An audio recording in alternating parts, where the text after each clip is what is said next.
320.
Feliz sábado, hermanos. Así de pie como estamos, les invito a buscar en la Biblia, la lectura bíblica para este sábado, que se encuentra en Hebreos 8, 1 y 2. Cuando lo tengan, un amén, por favor. Amén. Tenemos que sacar nuestras Biblias. Leamos. Ahora bien, el punto principal de lo que venimos diciendo es que tenemos tal sumo sacerdote, el cual se sentó a la diestra del trono de la majestad en los cielos, ministro del santuario y de aquel verdadero tabernáculo que levantó el Señor y no el hombre. Que Dios bendiga su santa palabra. Tengo la libreta que siempre estamos mencionando cada sábado, donde se encuentran las peticiones. Hay muchas peticiones aquí y les invito a que oremos, no solo hoy, sino el resto de la semana, siempre que tengamos nuestro culto de oración en nuestras casas, acordarnos de nuestra libreta. Aquí hay muchas peticiones importantes. Yo les invito a que nos postremos de rodillas para que invoquemos el nombre de Dios.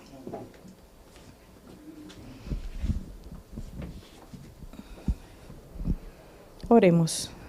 Padre nuestro, que tu morada es en las alturas de los cielos, Señor. En esta mañana a ti sea la honra y la gloria y toda potestad, Señor. Te queremos agradecer, Padre, por todas tus bendiciones, Padre, por todo lo que has hecho por nosotros, por todo lo que haces y lo que harás, Padre. Gracias porque eres bueno en gran manera, nos has permitido estar aquí un día más, un sábado más, Señor, adorando tu santo y bendito nombre, Padre. Te queremos pedir por los hermanos que no llegaron, y si hay alguien que viene en camino, Señor, que llegue con bien, Padre, y apresura su camino, Padre. Gracias por todas esas personas que nos ven a través de las plataformas, Señor, a través de Facebook, a través de YouTube, a través de Rumble. Te queremos pedir por ellos, Señor, para que tu Santo Espíritu esté con ellos también, Padre. Gracias, Padre, te damos por las ofrendas que se recogieron, los diezmos que se recogieron, Padre, que sean usadas sabiamente, Padre, y que lo que nos queda a nosotros en la bolsa lo usemos sabiamente, Padre. Multiplícalo, Padre, y multiplica también las ofrendas y diezmos en la iglesia, Padre. Te queremos dar las gracias, Señor, y pedirte por la libreta de peticiones, Señor, que está llena de muchas peticiones, Padre, para que tú puedas leerla, Padre, y puedas responderlas de acuerdo a tu santa y divina voluntad. Amén. Hay muchas peticiones y hay muchos agradecimientos, Señor. Te agradecemos, Padre, y te queremos pedir, personalmente te pido, Señor, para la familia de una amiga que acaba de morir de cáncer, Padre, para que le des fortaleza a su familia, Señor, a su esposo, a sus hijos y a sus nietos que dejó, Padre. Quiero pedir fortaleza por ella. Ayúdanos a nosotros, Señor, a orar los unos por los otros, a amarnos, a llevar tu palabra a los que la necesitan, Señor, aunque nos rechacen, Padre. Te queremos pedir por las personas que claman desde un hospital, en las páginas que nosotros tenemos en las diferentes plataformas también, Padre, que piden oraciones por niños enfermos, por personas enfermas, por operaciones, por personas que han fallecido. Por todos ellos en este día te pedimos, Señor. Ayúdanos a orar en el resto de la semana, Padre, por todas esas peticiones, por los proyectos de la iglesia, Señor, por los matrimonios, por los jóvenes, por los niños, Señor. Ayúdanos, Señor, a llevarnos bien, a amarnos en esta iglesia. Amén. Y nuevamente, Señor, ayúdanos a orar los unos por los otros. Te quiero pedir también bendiciones para la persona que viene a traer tu palabra, Señor, que sea un aroma fragante a ti, Señor, y que nosotros podamos atesorarlo en nuestra mente y nuestro corazón, Señor. Ayúdanos a estar pendiente, ayúdanos a tener un corazón dispuesto, que no hayan ruido, Señor, alrededor de nosotros, para que podamos atesorar lo que tú tienes para nosotros. Amén. Háblanos, Señor, en este día. Te lo rogamos en el nombre de Cristo Jesús. Amén. Amén, amén, Señor. Amén.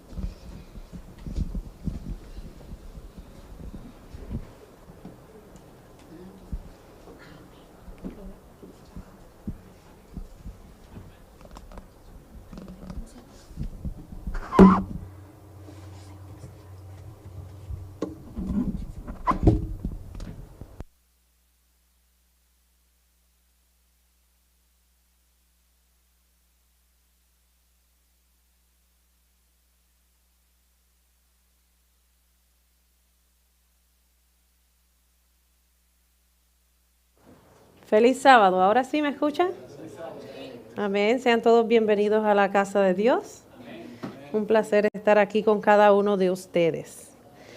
Bueno, el Señor nos habla porque pues lo que voy a exponer hoy, se habló mucho de eso en la escuela sabática, pero cuando el Señor repite las cosas, porque es que muy, muy importante. Así que pues prestemos atención a la palabra que el Señor tiene para nosotros, ya que nos hemos dado cuenta que es muy, muy importante. Lo he titulado Alcanzar misericordia. ¿Cuántos queremos alcanzar esa misericordia? ¿Verdad que sí? Amén. Busquemos la lectura bíblica que se encuentra en Hebreos, capítulo 8, versículos 1 y 2. Dice así: ahora bien, el punto principal de lo que venimos diciendo es que tenemos tal sumo sacerdote, el cual se sentó a la diestra del trono de la majestad en los cielos, ministro del santuario y de aquel verdadero tabernáculo que levantó el Señor y no el hombre. Pero continuemos en el versículo 3, que dice: porque todo sumo sacerdote está constituido para presentar ofrendas y sacrificios, por lo cual es necesario que también éste tenga algo que ofrecer. Así que Cristo tiene algo que ofrecerte hoy. Pero es muy importante que entendamos cuán esencial es la intercesión de Cristo. Tenemos que entender eso para poder alcanzar misericordia. Voy a leer un comentario que es del Conflicto de los Siglos, página 410. Dice: en el templo celestial, la morada de Dios, su trono, está sentado en justicia y juicio. En el lugar santísimo está su ley. ¿Verdad que sí? En el lugar santísimo está ¿qué? Su ley. la gran regla de justicia por la cual es probada toda la humanidad. En el arca que guarda las tablas de la ley está cubierta con el propiciatorio, ¿verdad? Hemos explicado eso muchas veces aquí, el pastor John Lopera, ante el cual Cristo ofrece su sangre en beneficio del pecador. Así se representa la unión de la justicia y la misericordia en el plan de la redención humana. Solo la sabiduría infinita podía idear dicha unión y solo el poder infinito podía realizarla. Es una unión que llena todo el cielo de admiración y adoración. Nos llena de admiración a nosotros y de adoración.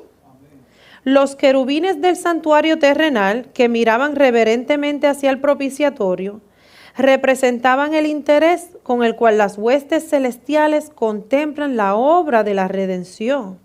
Y nosotros contemplamos esa obra de la redención con ese mismo interés irreverente como lo hacían la hueste celestial y lo hace. Es el misterio de la misericordia que los ángeles desean contemplar. Que Dios puede ser justo al mismo tiempo que justifica al pecador arrepentido. No justifica solamente al pecador, sino al pecador arrepentido, un punto muy importante, y restaura su relación con la raza caída. Que Cristo pudo humillarse para sacar a innumerables multitudes, y ahí estamos ustedes y yo, del abismo de la perdición y vestirlas con las vestiduras inmaculadas de su propia justicia, con el fin de unirlas con ángeles que no cayeron jamás y así habiten para siempre en la presencia de Dios. Eso es lo que Cristo quiere ofrecerte hoy. Él quiere restaurarte, Él quiere justificarte para que puedas morar en la presencia de Dios para siempre. Amén. Pero ¿cuántos consideramos nuestros defectos como incurables? Porque todos deseamos la vida eterna y quisiéramos estar con el Señor para siempre y gozar de todos los beneficios y todas sus promesas que Él nos ha dado en su palabra para reinar con Él. Pero esos defectos, esos pecados que tenemos arraigados, ¿verdad? A veces decimos sí, le pedimos perdón al Señor, pero hay un arrepentimiento genuino.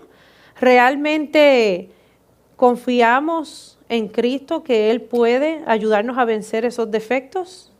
¿O simplemente pensamos que son incurables y los ignoramos? Porque para poder habitar en la presencia de Dios debemos estar limpios de defectos o pecados. La mayor parte del tiempo somos tan orgullosos que no lo queremos ni tan siquiera aceptar. Queremos siempre justificar el pecado, justificar el por qué hacemos esto, por qué reaccioné así. Y no lo queremos ni tan siquiera aceptar. Pero si demostramos con nuestros actos de que nuestros defectos son incurables. Y para poder entender y vencer nuestros defectos, debemos comprender cabalmente la intercesión de Cristo por la humanidad. Vamos a buscar una cita que se encuentra en una matutina que se llama De Vuelta al Hogar, del 6 de octubre. Y dice así. Y se titula La esencial intercesión de Cristo.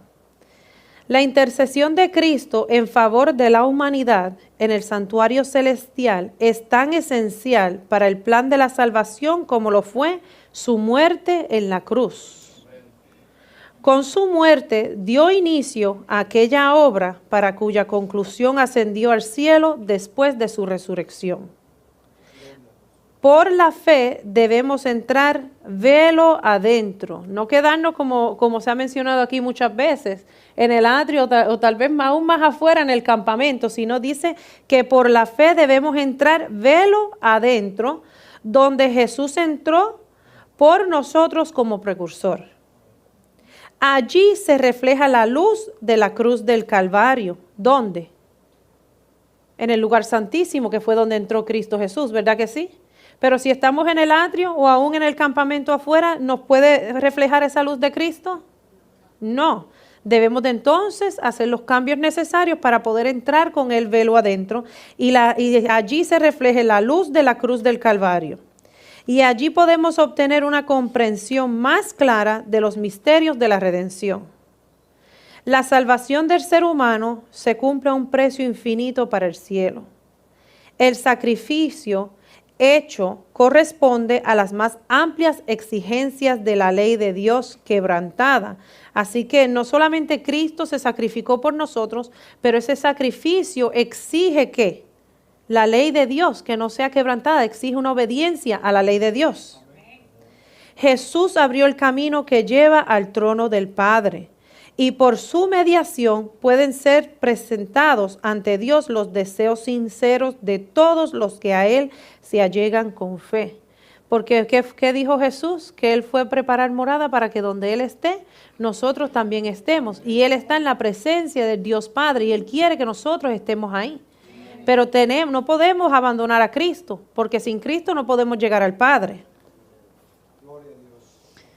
Acompáñenme a Proverbios 28:5, porque dice que debemos tener esa fe para que lleguemos a ese lugar con Cristo, pero tenemos que tener, dice, esa fe nos tiene que llevar a ¿qué? A una verdadera conversión.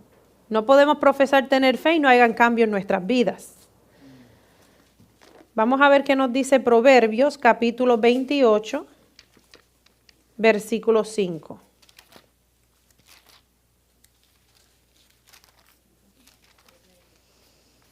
Dice así: los hombres malos no entienden el juicio, mas los que buscan a Jehová entienden todas las cosas. Amén. Y ahí mismo en el capítulo 28 leamos el versículo 13. El que encubre sus pecados no prosperará, mas el que los confiesa y se aparta alcanzará misericordia. Amén. Y todos me dijeron que querían alcanzar misericordia, ¿verdad? Amén. No podemos encubrir los pecados, porque si quieres encubrir los pecados, los estás justificando. Y si hubiera justificación por el pecado, pues no hubiera pecado, porque entonces el pecado es justificable, ¿no? No se puede justificarse o justificar el pecado. Vamos a continuar la lectura en la matutina de Vuelta al Hogar el 6 de octubre. Dice: si los que esconden y disculpan sus faltas pudieran ver cómo Satanás se alegra de ello y los usa para desafiar a Cristo y a sus santos ángeles. ¿Entendieron eso?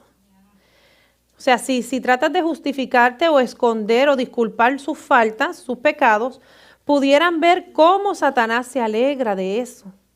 Y usa esas justificaciones que tendemos a decir para desafiar a Cristo y a sus santos ángeles. Si se dieran cuenta de eso, dice, se apresurarían a confesar sus pecados y a renunciar a ellos. Satanás se vale de los defectos de carácter para intentar dominar toda la mente. Y sabe muy bien que si se conservan estos defectos, lo logrará. Así que no digan que por sus propios méritos van a poder vencer algún defecto. De ahí que trate constantemente de engañar a los discípulos de Cristo con su fatal sofisma de que les es imposible vencer. Eso es lo que Él quiere que pensemos. Tenernos desanimados y que pensemos de que no podemos vencer, que es muy difícil. Pero, ahí viene el pero, Jesús aboga en su favor con sus manos heridas, su cuerpo quebrantado, y declara a todos los que quieran seguirlo. Vamos a ver lo que Jesús declara a los que desean seguirlo. Segunda de Corintios, capítulo 12,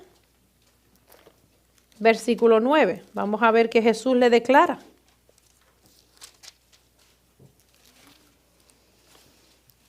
Segunda de Corintios, capítulo 12, versículo 9. Jesús declara: y me ha dicho, bástate mi gracia, porque mi poder se perfecciona en la debilidad.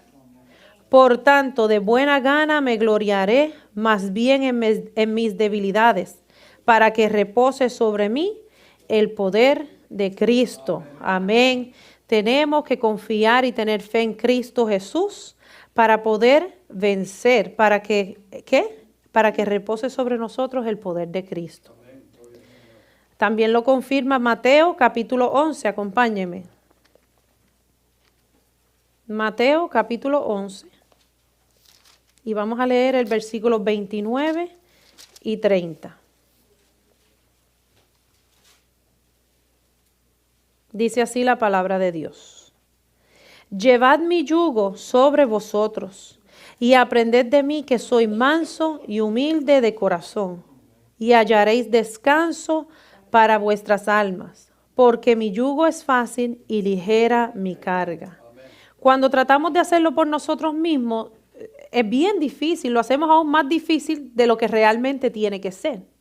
Pero si aprendemos a llevar las cargas, a confiar en Jesús y que Él sea el que pelee esas batallas, Él nos va a dar descanso para vuestras almas. Entonces no va a ser tan difícil si aprendemos a confiar en Jesús.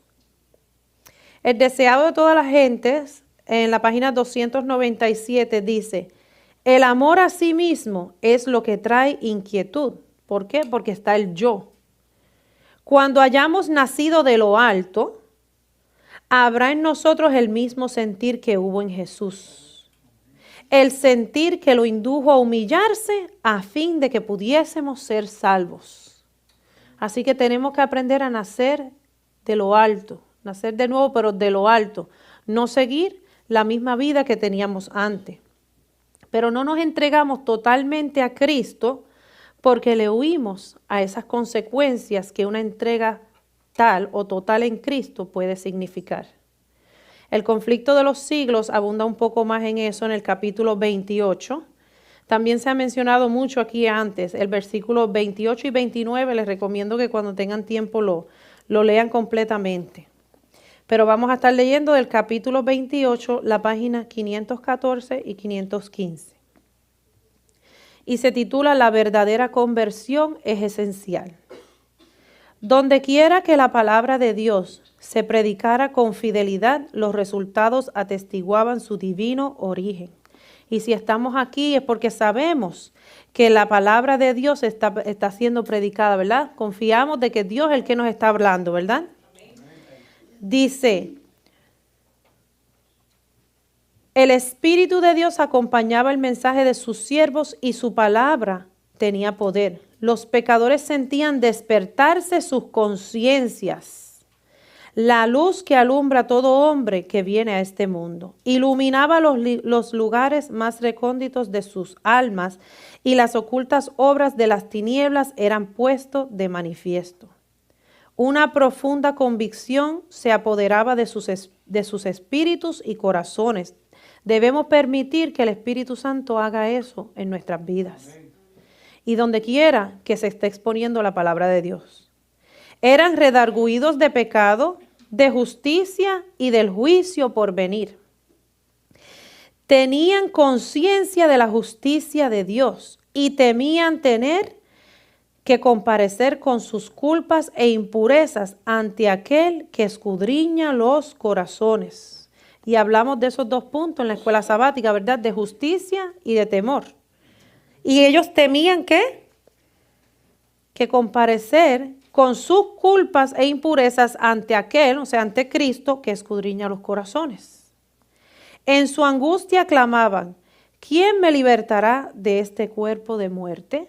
Porque cuando andamos en pecados, andamos en cuerpo de muerte.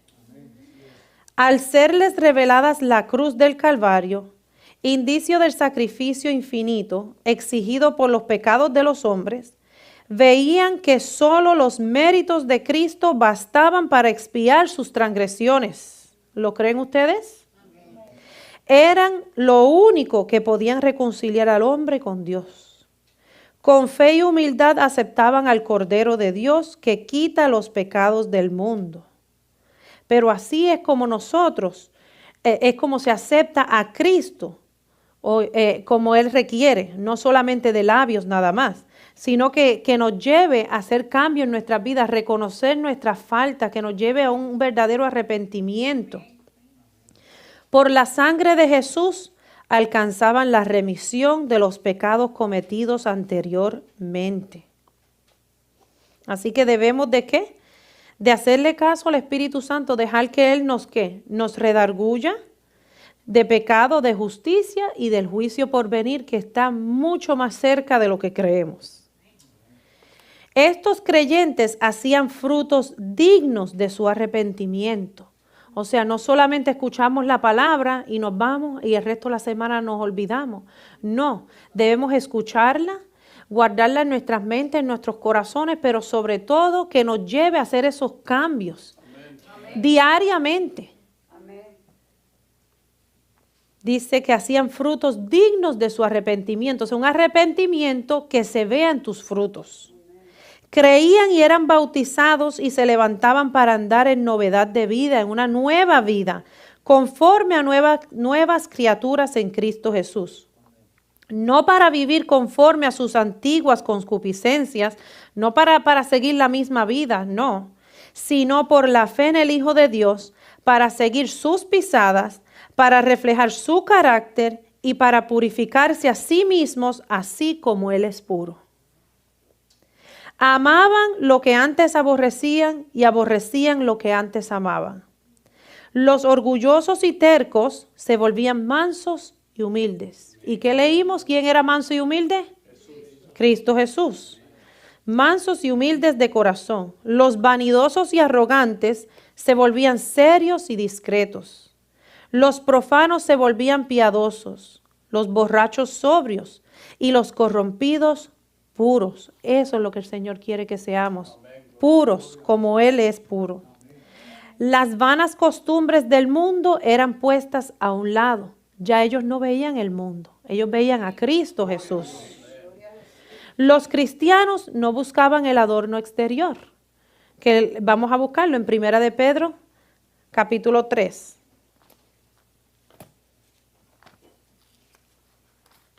Primera de Pedro, capítulo 3. Versículos 3 y 4.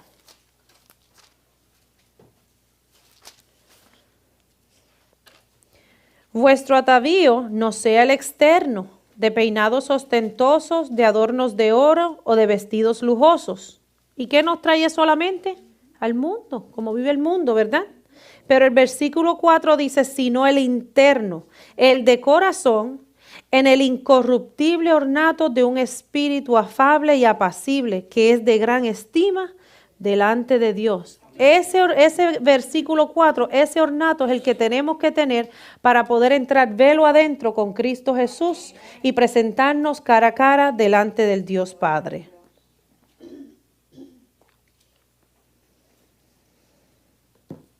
Vamos a continuar aquí la lectura en De Vuelta al Hogar. Nuevamente dice 6 de octubre. Dice, nadie considere pues sus defectos como incurables. Así que Cristo nos va a dar el poder. No podemos decir que no podemos vencer cualquiera que sea el defecto, cualquiera que sea el pecado. Nadie considere pues sus defectos como incurables. ¿Por qué? Dice, Dios concederá fe y gracia para vencerlos. Tenemos que pedírselo para que Él nos dé esa fortaleza que necesitamos para poder vencerlos. ¿Por qué? Hemos hablado mucho de esto en las últimas semanas aquí, porque estamos viviendo ahora el gran día de la expiación. Vamos a ver qué nos dice el conflicto de los siglos. Ahora vamos para el capítulo 29, la página 534. Dice, acompañado por ángeles celestiales, nuestro gran sumo sacerdote entra en el lugar santísimo y allí, en la presencia de Dios, da principio a los últimos actos de su ministerio en beneficio del hombre, a saber, cumplir la obra del juicio y hacer expiación por todos aquellos que resulten tener derecho a ella. ¿Para quiénes? Para los que tienen derecho a ella, no dice a todos. En el rito típico, solo aquellos que se habían presentado ante Dios, arrepintiéndose y confesando sus pecados, y muchas veces, ¿qué tendemos a hacer? Sabemos que Dios pide una confesión, ¿verdad? De los pecados, los confesamos, pero no hay un verdadero arrepentimiento en nuestros corazones por el pecado. Pero en el rito típico dice que aquellos que se habían presentado ante Dios arrepentidos y confesando sus pecados y cuyas iniquidades eran llevados al santuario por medio de la sangre del holocausto, tenían participación en el servicio del día de las expiaciones. Estamos, ¿qué? En el día de la expiación. Tiene que haber arrepentimiento y confesión de pecado y abandono del pecado total para poder ser expiados y estar delante de Dios. Así, en el gran día de la expiación final y del juicio, los únicos casos que se consideran son los de quienes hayan profesado ser hijos de Dios. El juicio de los impíos es obra distinta y se verificará en fecha posterior. Vamos, acompáñenme a ver qué dice Primera de Pedro 4:17. Ahí mismo, el capítulo 4 y el versículo 17 nos dice: porque es tiempo de que el juicio comience por la casa de Dios. Por eso decía que el juicio por los impíos es otra cosa aparte. Va a comenzar por la casa de Dios. ¿Y hace cuánto ya comenzó eso? 179 años. Así que yo diría que estamos muchísimo más cerca de cuando se escribieron estos escritos. Dice, porque es tiempo de que el juicio comience por la casa de Dios. Y si primero comienza por nosotros, ¿cuál será el fin de aquellos que no obedecen el evangelio de Dios?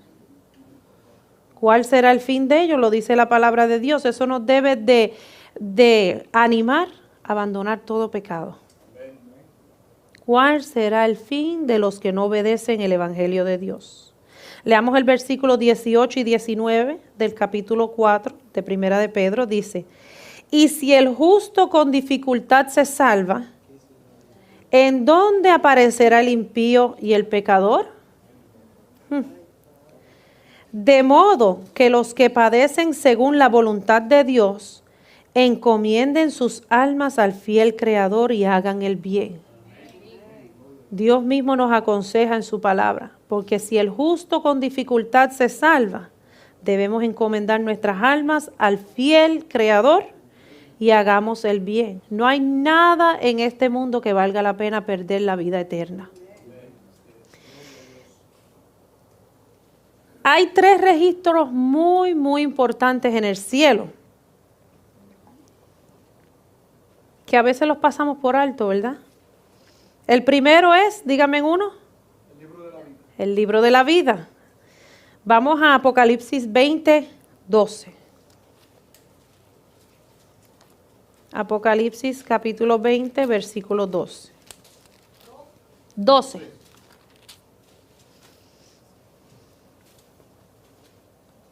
Dice, y vi a los muertos, grandes y pequeños, de pie ante Dios. Y los libros fueron abiertos. Y otro libro fue abierto, el cual es el libro de la vida. Y fueron juzgados los muertos por las cosas que estaban escritas en los libros según sus obras. Así que ese libro contiene ¿qué? Los nombres de todos los que entraron alguna vez en el servicio de Dios. También nos lo dice Apocalipsis 21:27. Acompáñenme.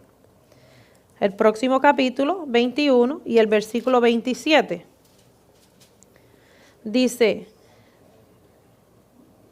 no entrará en ella ninguna cosa inmunda, o sea, estamos hablando de la tierra nueva, no entrará en ella ninguna cosa inmunda o que hace abominación y mentira, sino solamente los que están inscritos en el libro de la vida del Cordero.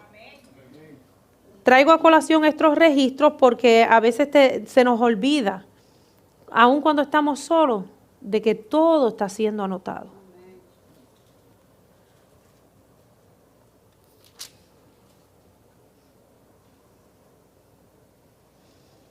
Palabras de vida del Gran Maestro, página 259, dice, solemne será el día de la decisión final. Triste será la visión retrospectiva en aquel día cuando los hombres se hallen cara a cara con la eternidad. La vida eterna se presentará tal cual ha sido. Los placeres mundanos, las riquezas, los honores no parecerán entonces tan importantes cuando estemos cara a cara con la vida eterna. Los hombres verán que únicamente la justicia que despreciaron es de valor. Entonces verán los resultados de su elección. Conocerán lo que significa violar los mandamientos de Dios. Pero el Señor no quiere que esperemos a que llegue ese momento.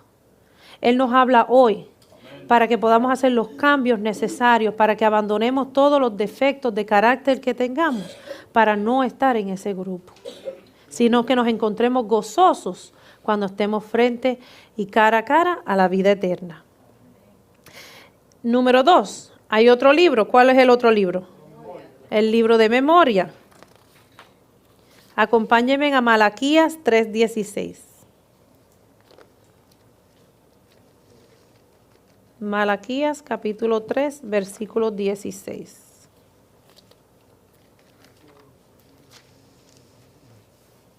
Dice así: Entonces los que temían a Jehová hablaron cada uno a su compañero, y Jehová escuchó y oyó, y fue escrito libro de memoria delante de él para los que temen a Jehová y para los que piensan en su nombre. Así que el libro de la memoria es para los que temen a Jehová y piensan en su nombre. El conflicto de los siglos, mismo capítulo 29, abunda un poco más acerca de eso. Esta vez la página 535. En el libro de memoria de Dios, todo acto de justicia está inmortalizado.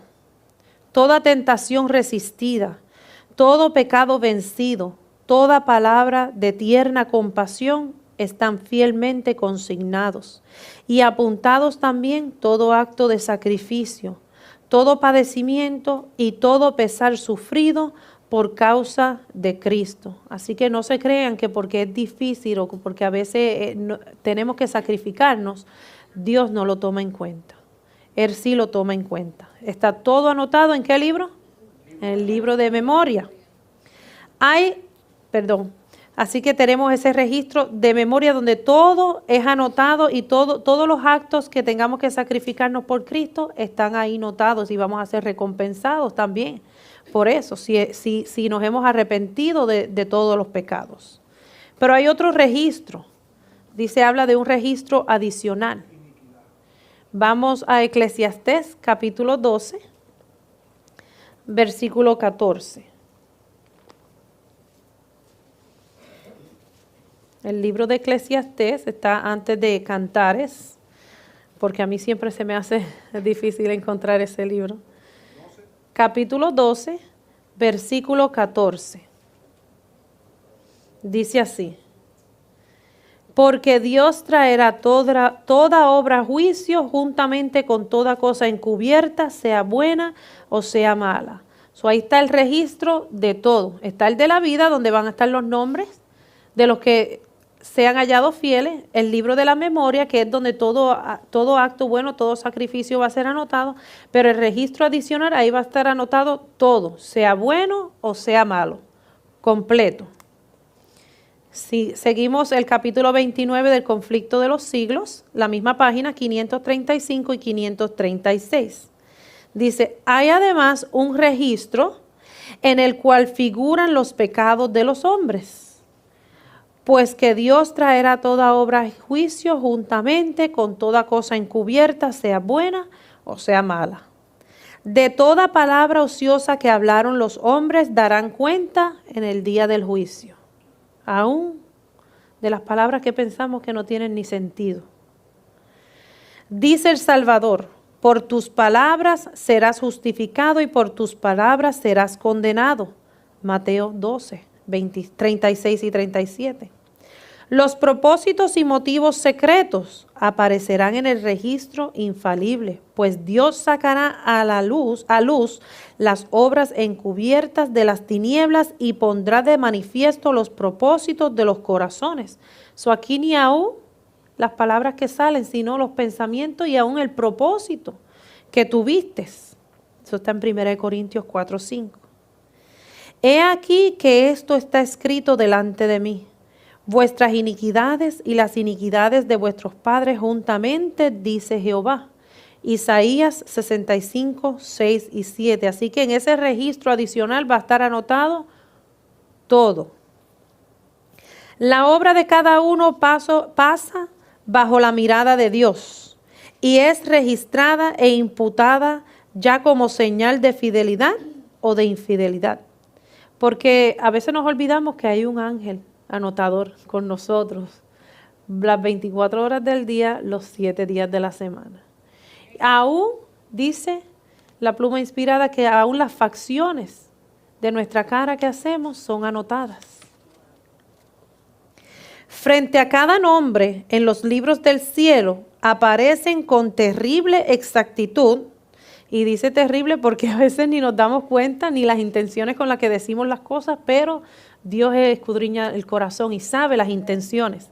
Así que con terrible exactitud en los libros del cielo aparece cada mala palabra, cada acto egoísta, hablamos del egoísmo, que no debe de haber en el pueblo de Dios esta mañana, cada deber descuidado, y como cristianos tenemos deberes ante el Señor, y cada pecado secreto, con todas las tretas arteras, las admoniciones o reconvenciones divinas despreciadas, los momentos perdidos, las oportunidades despreciadas, y mira que el Señor nos da muchas oportunidades. La influencia ejercida para bien o para mal, con sus abarcantes resultados, todo fue registrado por el ángel anotador. El Señor quiere que entendamos, nos quiere dar sabiduría en esta mañana para que dejemos que el Espíritu Santo nos redarguya de pecado, porque no puede haber ni un pelito de pecado delante de la presencia de Dios. Como se habló esta mañana, tal vez no hayan pecados grandes como el matar a una persona, andar robando, pero sí hay pecados que no son pequeños, porque ante Dios es pecado, pero pecados que nosotros consideramos que no son tan graves, pero ante la vista de Dios son igualmente de grandes como robar o matar a una persona o andar en adulterio o cualquier cosa similar. Vamos a terminar la lectura en el libro de Vuelta al Hogar, el 6 de octubre. Estamos viviendo ahora en el gran día de la expiación, vuelvo y lo repito, porque es algo que tenemos que tener presente. Estamos viviendo en el gran día de la expiación, que comenzó ¿cuándo? Hace 179 años. Es mucho tiempo.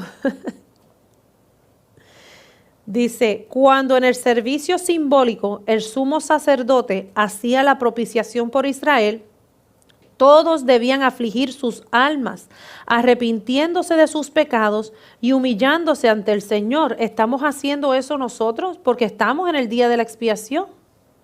¿Estamos humillando nuestras almas y arrepintiendo de nuestros pecados delante del Señor? Si no querían verse separados del pueblo de Dios. Y es muy lamentable, y aunque profesemos ser cristianos, aunque vayamos a la iglesia todos los sábados, si no abandonamos esos defectos de carácter, vamos a ser separados del pueblo de Dios.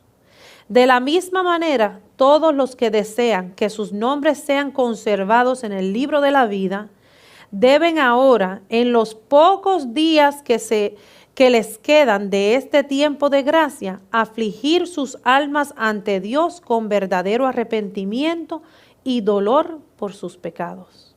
Y si en aquel entonces, que van más de 100 años, que se escribieron estos escritos, quedaban pocos días, imagínense ahora. Debemos, como dijo aquí, no desaprovechar las oportunidades ni el tiempo que Cristo nos ha dado. Vamos a terminar la lectura en el conflicto de los siglos, mismo capítulo 29, la página 537 y 538.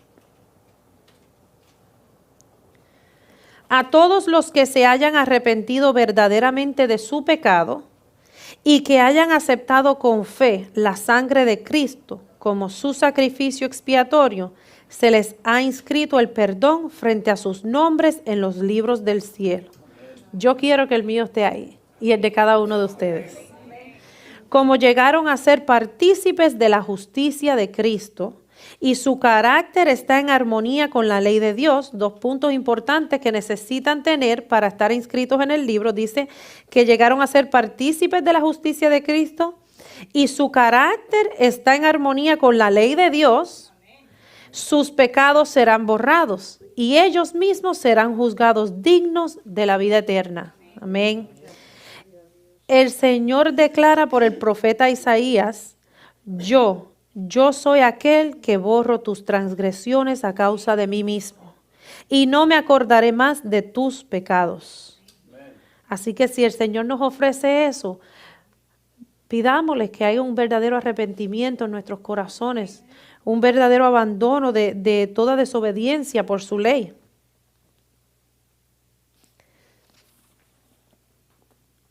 Dice, todo el más profundo interés manifestado entre hombres por los fallos de los tribunales terrenales no representa sino débilmente el interés manifestado en los atrios celestiales cuando los nombres inscritos en el libro de la vida desfilen ante el juez de toda la tierra. El divino intercesor aboga porque a todos los que han vencido por la fe en su sangre se les perdonen sus transgresiones, a fin de que sean restablecidos en su morada edénica y coronados con él coheredores del señorío primero. ¿Cuántos quieren ser coronados? ¿Cuántos quieren estar restaurados a la morada edénica? Tiene que haber abandono de pecado. Pero tenemos que aferrarnos a Cristo Jesús, no batallar solos, porque no vamos a vencer. Ni pensemos que cualquier pecado que tengamos no puede ser corregido, porque en Cristo Jesús se puede. Acompáñenme a Marcos capítulo 13. Marcos capítulo 13, versículo 35 hasta el 37.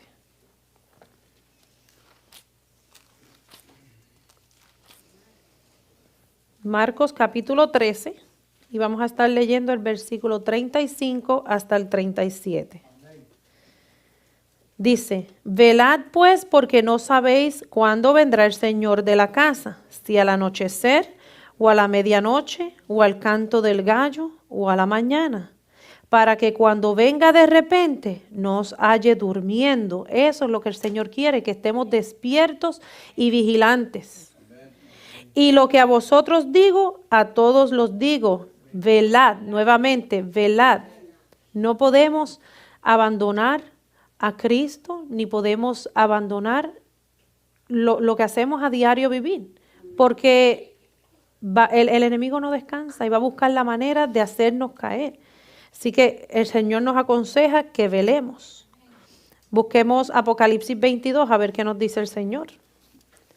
Apocalipsis capítulo 22 y el versículo 12.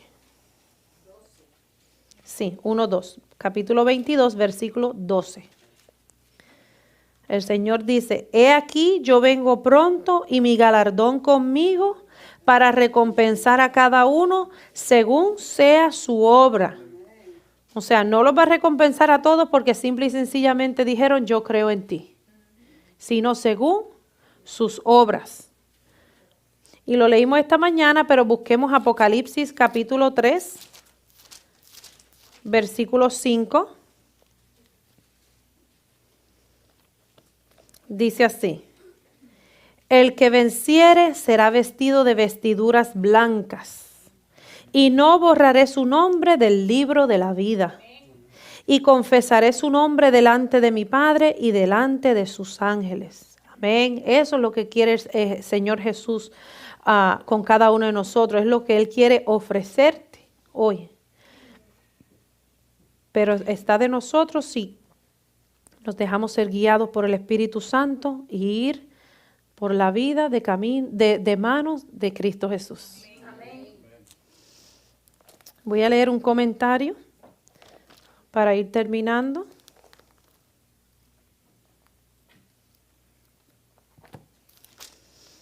del discurso maestro de Jesucristo, la página 116 y 117. Jesús nos dice, mi sendero es estrecho, pero termina en vida eterna. Para andar por la senda que conduce a la destrucción, no es necesario buscar el camino. El camino nos encuentra solito. Porque la puerta es ancha y espacioso el camino, y los pies se dirigen naturalmente a la vía que termina en la muerte. Por el contrario, el sendero que conduce a la vida es angosto y estrecha la entrada. Si nos aferramos a algún pecado predilecto, hallaremos la puerta demasiado estrecha. Así que soltemos ya esos pecados, rompamos esas ligaduras que Satanás tiene con nosotros y el camino, aunque es estrecho, no va a ser tan estrecho como pensamos.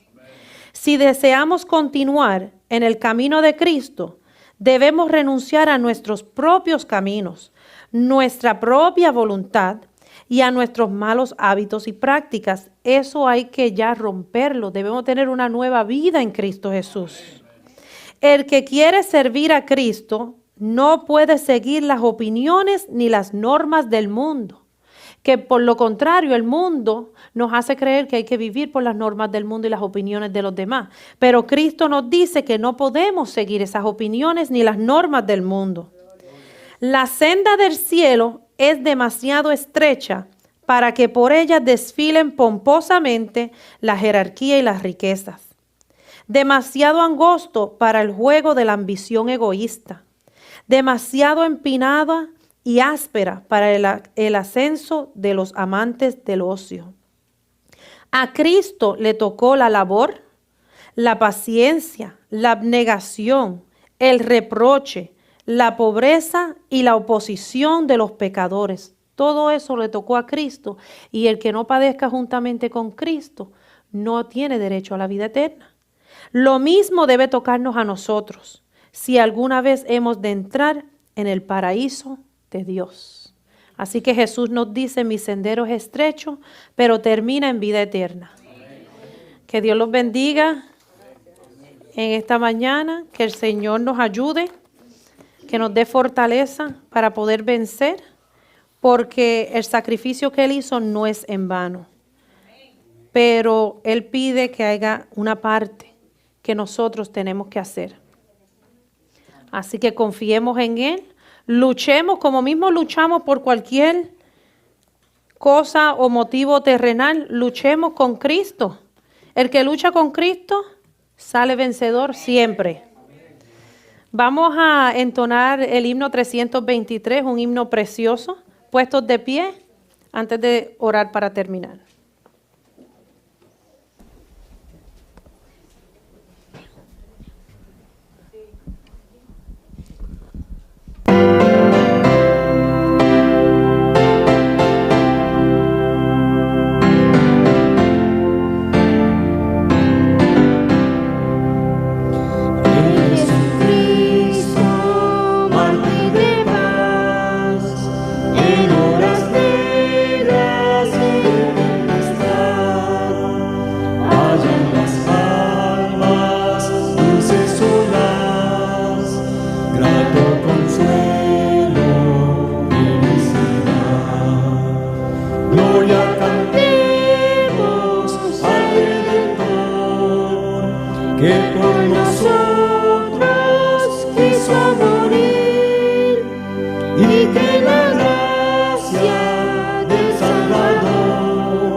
Siempre dirige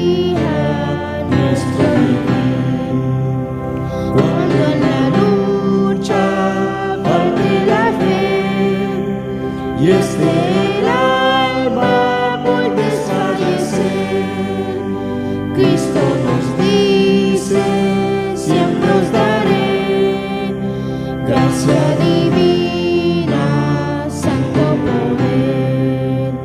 Gloria cantemos al Redentor, que por nosotros quiso morir, y que la gracia del Salvador siempre dirija nuestro vivir. Amén, como dice el himno, que la gracia del Salvador siempre dirija nuestro vivir. Porque dice, Cristo nos dice, siempre os daré gracia divina y santo poder. Amén. Vamos a tener una palabra de oración, todo aquel que pueda, arrodíllese conmigo. Padre nuestro que estás en el cielo, glorificado, exaltado sea tu santo y bendito nombre. Señor, damos gracias inmensamente por tu palabra, Señor. Gracias por siempre instarnos, Señor, a mejorar nuestras vidas, Señor, porque usted desea que podamos morar y reinar con usted por todos los siglos, Padre. Ayúdanos, Padre, a hacer caso a tu palabra para poder alcanzar esa misericordia que usted nos ofrece, Padre. Guíanos, bendícenos, pedimos en esta hora que bendiga los alimentos que hemos de compartir, bendice las manos que lo han preparado, que sean de provecho para nosotros, pero sobre todo que le provea a todo aquel que está falto de él. En Cristo Jesús lo rogamos y lo imploramos. Amén.